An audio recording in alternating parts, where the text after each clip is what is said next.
अभी मजा आएगा. واو یا الماس چه خوب است یه ما سودای کنم خدا خوب پولدار شو. रुको जरा सबर करो.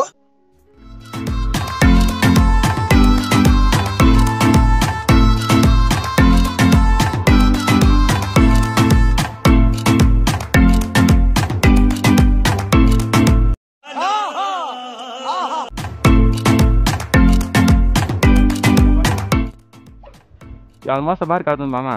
या الماس मैं इस वक्त हम तेरा नाम ही दा फिर से आ गए रे बाबा. इधर जहर खाने का पैसा नहीं है. तू जा रे जा. यार तू ها या अलमास बाबा نمیتی درست است.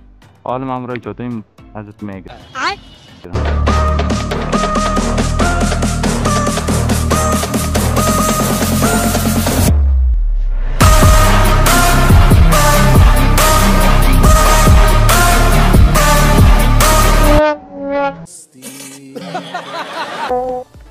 یه کتابچه تو با من ضرر رسونده نمیتونم. از اینکه در چوب چاپ یا الماس با من بده. به خاطر من گفتم به تو نه که به زندگی تو خطر داره.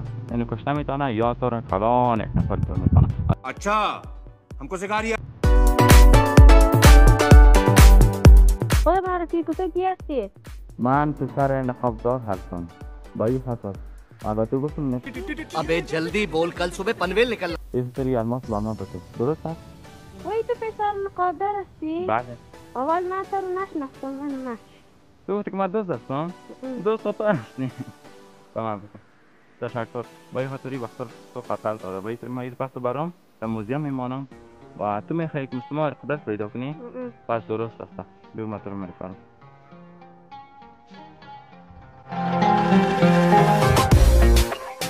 دوستای عزیزم اگر ویدیو ما شما رو خوش آمد ویدیو ما رو کنید لایک و برای حمایت از ما چنل ما رو کنید حتما سابسکرایب.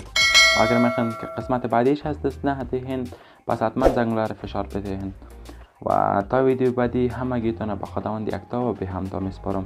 و اگر شما میخواین که ویدیو سوپرمن ببینید این دیگه ویدیو است عکس براتون نشون میدم سوپرمن است میتونین ببیننده باشین.